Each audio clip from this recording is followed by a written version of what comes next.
Reliving the most insane NFL season of the 2010s. I'm sorry. The year is 2014. Was it Defending 2014? champion Seattle Seahawks opened the season at home against Aaron Rodgers and the Green Bay Packers, a team many thought could be their biggest threat in the NFC. Instead, Seattle rolled right over them, as Marshawn Lynch scored 2 touchdowns, and the Legion of Boom looked every bit as terrifying as they had in the Super Bowl just 7 months earlier. Meanwhile, on the other side of the league, the story wasn't dominance, but rather doubt. The New England Patriots stumbled out of the gate, and then in Week 4 were humiliated on Monday Night Football by the Kansas City Chiefs, losing 41-14. Brady was severely outclassed by Alex Smith, Jamal Charles ran circles around New England's defense, scoring 3 touchdowns, and come Tuesday morning, much of the national media was questioning whether we had just witnessed the end of the Patriots dynasty. Little did they know, we were actually witnessing the birth of the second one. However, the season wasn't only about the games, but also scandals casting dark clouds over them. Just days before Week 2, TMZ released the elevator video of Ray Rice, who was then cut by the Ravens and never stepped on an NFL field again. But the controversies didn't stop there. Adrian Peterson was indicted for child abuse charges. This was a crazy season, putting one of the generation's biggest stars on the sidelines for the rest of the season after Week 1. And yet, while some stumbled, one team drastically exceeded expectations. Coming off 3 consecutive 8-8 seasons, with Tony Romo unable to shake the reputation of choking in big moments, the Cowboys had become used to being the butt of every Stephen A. Smith joke. But in 2014, they went about things a bit differently than they had in years past. Behind a young, dominant offensive line, DeMarco Murray ran wild. He ripped off 100 yards in every game of September, setting the tone for what would become one of the greatest rushing seasons of the decade. Suddenly, Dallas was hiding their questionable defense by bullying teams into submission on the ground instead of getting caught in shootouts. So by the time September ended, the Seahawks looked dominant once again, the Patriots looked like they might be done, 2 of the NFL's biggest stars had been sidelined in disgrace, and the Cowboys were relevant as always, but this time for the right reasons. But September is just 1 month of a long season, so October is about figuring out what from September actually mattered. College football weekend is finally kicking off. Motherfucker, you almost got me. Cincinnati. Right now we're preparing for Cincinnati. We're getting ready for Cincinnati. We're getting ready for Cincinnati. And the Patriots, just 6 days after being humiliated in Kansas City, waltzed into Sunday night against the Bengals feeling like an underdog for the first time in who knows how long. Tom Brady threw 2 touchdowns on the way to a 43-17 win, and Gillette Stadium roared knowing that they weren't done at all. This was the first of a 7-game winning streak for Belichick and company, one that included a 43-21 blowout of the Broncos in Foxborough, turning the Brady-Manning rivalry back in Brady's favor after losing to Denver in the AFC Championship the season prior. And with Rob Gronkowski finally looking like his old self after 2 injury-riddled seasons, the Patriots were looking as good as ever. So while New England was making everyone look stupid for doubting them, the Dallas Cowboys were continuing to change their reputation, and DeMarco Murray was chasing a record. Week after week, he crossed the 100-yard mark, breaking Jim Brown's record to start a season, ultimately reaching 8 straight, including 115 yards and a touchdown in a huge win at Seattle that officially put the league on notice. Tony Romo's toughness became part of the story as well, playing through back issues while Dez Bryant was finding the end zone on a near-weekly basis. Despite being a franchise that epitomizes glitz and glamour, it felt like the Cowboys were the most physical team in football. They began 6-1, but a 2-2 November hinted at cracks. In the NFC, though, it wasn't just the usual suspects. The Arizona Cardinals, with one of the best all-around rosters in the NFL, had the best record in football midway through the season. Carson Palmer went down with a torn ACL in Week 10, however, causing Drew Stanton to step in. Yet somehow Bruce Arians kept the team's head above water. Every week, Arizona grinded through ugly games, going 3-4 over the final 7 weeks. But without Palmer, their championship hopes were non-existent. My fault. Meanwhile, in the AFC, Peyton Manning was still putting up huge numbers. I leaned back. I leaned back and shit got too good. But the my shine fault, was bro. I was, hey, listen, he didn't look listen. invincible My bad, bro. Shit was getting good anymore. Can you blame While me though? His successor in Indianapolis was putting together the best season of his young career. Andrew Luck's Colts were This was explosive, Luck's hanging huge second numbers year? on good defenses like the Or first year? Bengals, and it looked like a changing of the guard in the AFC could be happening right in front of us. First Then year, there was second year? J.J. Watt. Third October year. and November were the peak Oh, of he was his in 2012, potentially right? Yeah. MVP campaign, where he broke the rules of what a defensive player could be. Pick sixes, strip sacks, even lining up at tight end to catch touchdowns. Every week he added another highlight to the reel, and every week the question grew louder. Could a defense It's still crazy how he didn't win MVP, by the way. Just thought I'd elaborate and say that again. It's still fucking insane how he didn't win. Like, I don't know what else he could have did. Throw a touchdown, fuck, return one, kick a field goal. defensive lineman really win MVP in a quarterback league? Though he would ultimately settle for Defensive Player of the Year. And Pittsburgh had a pair of superstars gunning for Offensive Player of the Year. Antonio Brown staked his Bumblebees. claim as the successor to Calvin Johnson as the league's best receiver. And for as great as DeMarco Murray was, Le'Veon Bell became the NFL's premier dual-threat back.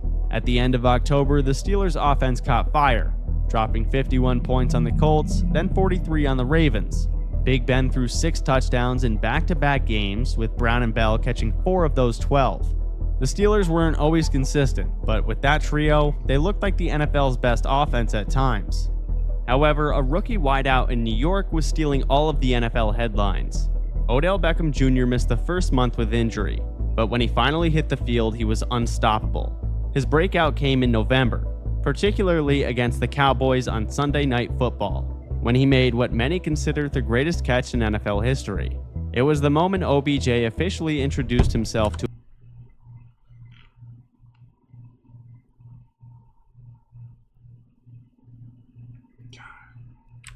You know what somebody said? And even me repeating this, I feel stupid. This nigga said Odell Beckham's peak of his career was this catch. And I'm like, no. This was just like a fast ass roller coaster ride up, and then he just kept doing this shit. Like, obviously this was a crazy ass catch, but his peak did not just go like his career didn't just go ass after this catch. This nigga had like I think 3 straight 14-yard seasons or 13 or something crazy. Like, nigga, Twitter. That's why Twitter is a bad good place. particularly against the Cowboys on Sunday Night Football, when he made what many consider the Look at that nigga in the orange face. That nigga said, particularly against the Cowboys on Sunday Night Football, when he I made ain't gonna what lie. many The way Instagram be packing people up, that's how Twitter should do. consider the If they see some stupid shit, ban them. greatest catch in NFL history. It was the moment OBJ officially introduced himself to America.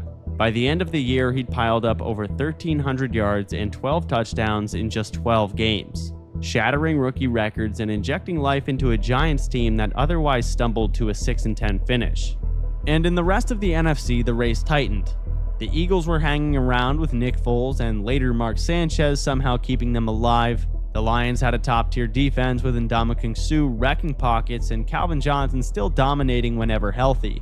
And the Seahawks, after a 2-week mini-slump with losses to the Cowboys and Rams, got back on track and rounded into the dangerous form that had defined them. By the end of November, the NFL had taken shape.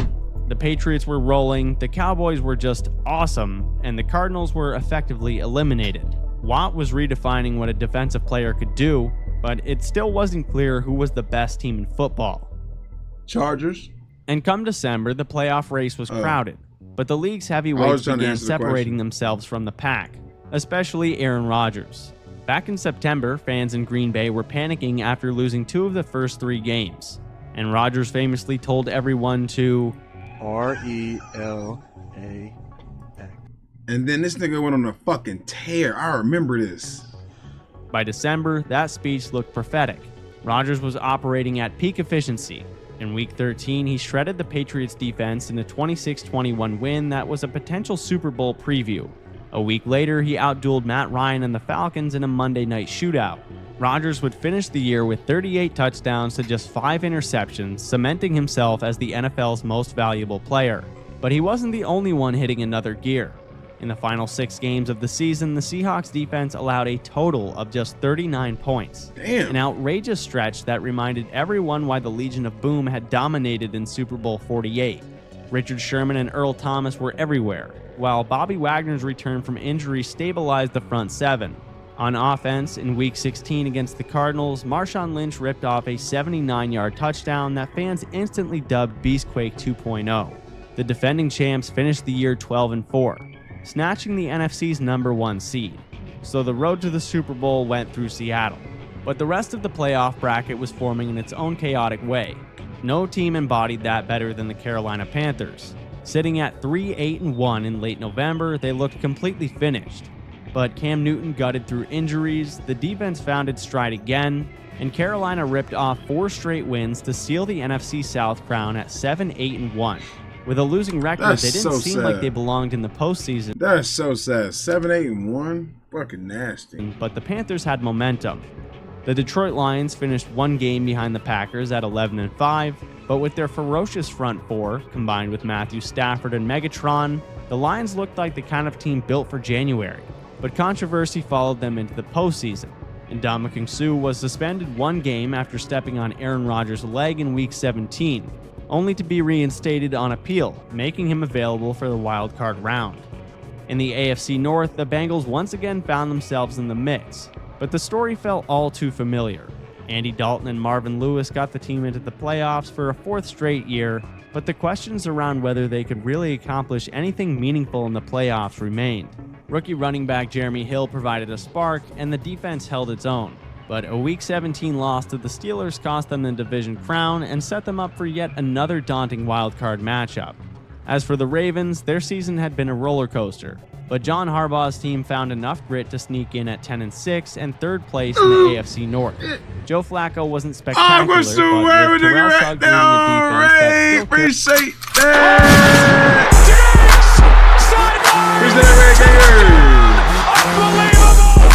Hey, we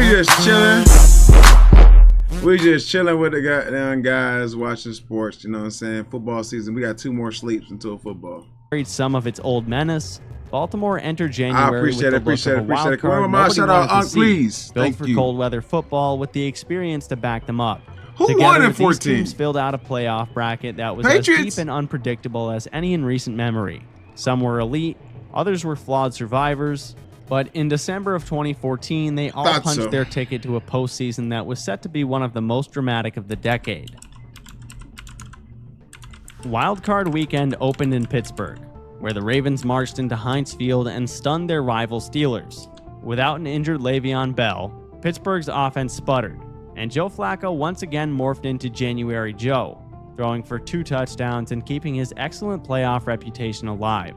But the Cowboys, with their first division title in 5 years, faced the Detroit Lions in a slugfest. Late in the game, Matthew Stafford launched a pass to Brandon Pettigrew, who drew a flag for pass interference, only for the officials to pick it up. The no-call swung momentum, and Tony Romo delivered a clutch touchdown to Terrence Williams to seal the win. But the following week would bring even greater playoff controversy. Meanwhile, in Indianapolis, Andrew Luck carried the Colts past the Bengals, who blew it on wildcard weekend once again. Damn. It was Cincinnati's 4th straight one and done, cementing Dalton and Marvin Lewis's reputation for playoff does utility. it same in the unassigned Carolina, users the in the Panthers, league? with their losing record, took advantage I gotta assign you to a thing. Don't worry about it. of Ryan Lindley's historically bad performance for Arizona, Don't worry about easily it. advancing to the divisional round, where we got some of the most memorable games of the decade. In Foxborough, the Ravens and Patriots staged an instant classic. Baltimore jumped out to not 1 but 2 separate 14-point leads. Each time, Tom Brady answered. The defining moment came when Julian Edelman caught a lateral and launched a perfect 51-yard touchdown to Danny Amendola, the kind of backyard trickery that only Bill Belichick and Josh McDaniels would dare call in the playoffs. The Patriots survived 35-31. In Green Bay, the Cowboys met the Packers. T.Y. Hilton underrated. Listen, bro. I love T.Y. because of that selling, and that nigga was nice. Look. This right here, bro.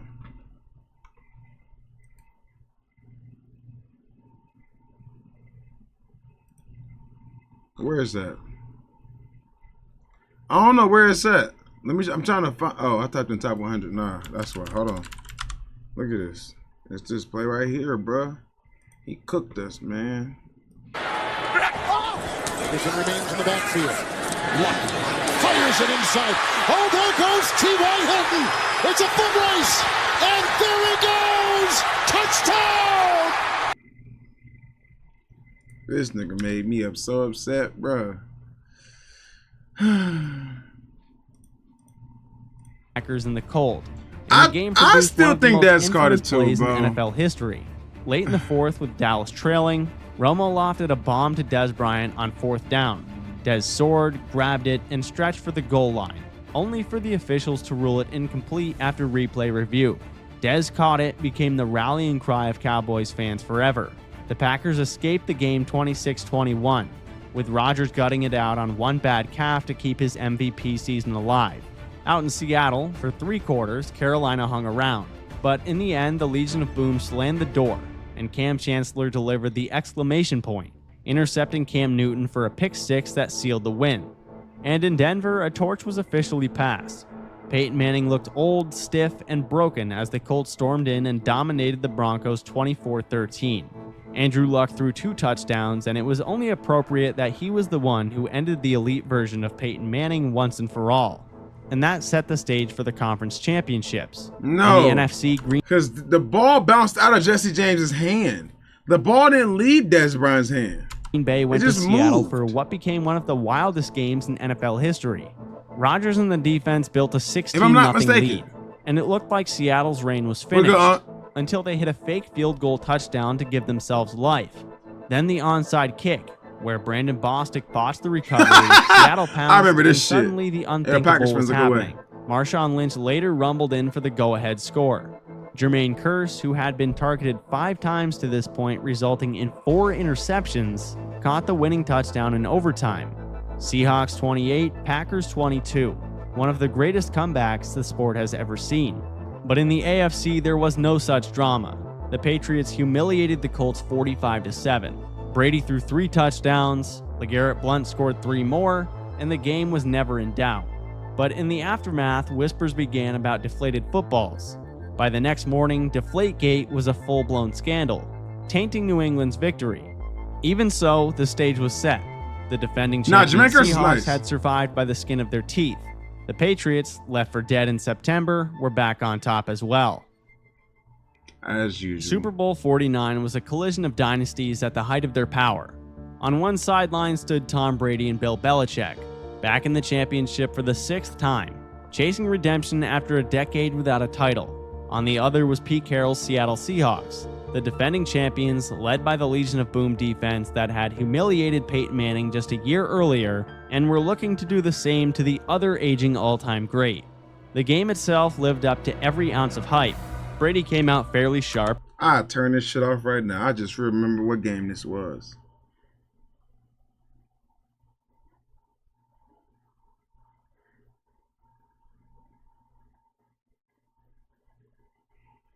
Aside from an early red zone interception, orchestrating quick drives, leaning on Julian Edelman and Rob Gronkowski. But Russell Wilson also settled in, and Marshawn Lynch bruised his way through New England's front. And Chris Matthews, a receiver no one had ever even heard of, suddenly turned into Randy Moss, hauling in multiple bombs down the sideline. The first half ended in a 14-14 tie, but in the third quarter, the Seahawks seized control. The defense rattled Brady into a second interception, Wilson found Doug Baldwin for a score, and Seattle built a 10-point lead. For most teams, that would have been the knockout punch, but this was Tom Brady. Down 24-14 in the fourth quarter, I saw something that said that Tom Brady made Belichick based on ever since Brady left, this nigga Belichick has been getting belted everywhere and every time and not every game, but overall he's been getting belted. And I don't think it's cap. I'm slowly but surely, Andy Reid is catching Bill Belichick. Slowly but surely, he's catching Bill Belichick, bro. Slowly but surely. Because Andy Reid's done it with how many quarterbacks now? And how many different teams? And how many different situations? Delivered one of the finest stretches of his career. I'm just saying. Something to think about. 2 surgical touchdown drives. One capped off by a touchdown to Danny Amendola, and the other to Edelman. With just over 2 minutes left, New England had taken the lead 28-24. But nobody thought the game was over. And sure enough, Wilson marched the Seahawks downfield. With less than 1 minute to go, he uncorked a deep shot to Jermaine Kearse. At first, it looked incomplete, batted away by Malcolm Butler, but in one of the wildest catches in Super Bowl history, the ball bounced off Kearse's legs and miraculously landed in his arms as he rolled on the turf. Seattle had the ball at the 5-yard line, down 4 with time to hand it to Marshawn Lynch multiple times. But the ending is burned into NFL history. Lynch bulldozed to the 1-yard line, setting up 2nd and goal with 26 seconds left. Everyone in the world expecting one thing. Instead, Wilson dropped back, fired to Ricardo Lockett, and Malcolm Butler jumped the route. In an instant, the Patriots had won the Super Bowl, and the Seahawks' dynasty dreams died on the 1-yard line. It was one of the most shocking, unforgettable endings not just in Super Bowl history, but in all of sports. The celebration was pure euphoria for Tom Brady. After nearly a decade without a title, after being declared washed in September, he was a champion once again, hoisting his 4th Lombardi trophy, and tying Joe Montana for the most Super Bowl wins by a quarterback. Belichick had cemented his legacy as the greatest coach of all time, and Malcolm Butler, an undrafted rookie no one knew a month earlier, had delivered a play that would be replayed forever. For Seattle, it was the beginning of the end. The decision to throw at the goal line fractured the locker room. Richard Sherman, Marshawn Lynch, and other veterans never got over it. Within a few years, the Legion of Boom was dismantled. Lynch was retired, and Seattle never made it back. But for New England, it launched the second act of their dynasty. The Patriots would go on to win 2 more Super Bowls in the 2010s. And then there was the controversy that lived on. The Patriots' blowout of the Colts in the AFC Championship had birthed Deflategate, and in the weeks after the Super Bowl, it became the biggest story in sports. Goodell launched an investigation, and instead of celebrating one of the greatest games of all time, the league spent the entire offseason embroiled in scandal. Brady would eventually be suspended, but the Patriots only grew stronger in the years that followed. Looking back, the 2014 season stands as one of the most dramatic of all time. It had everything. Scandals, breakout stars, legendary comebacks, devastating heartbreak, and a Super Bowl that ended with a play so incredible, it changed 2 franchises forever. Thank you for watching, and if you love the NFL in the 2010s, check out my video recapping the entire decade.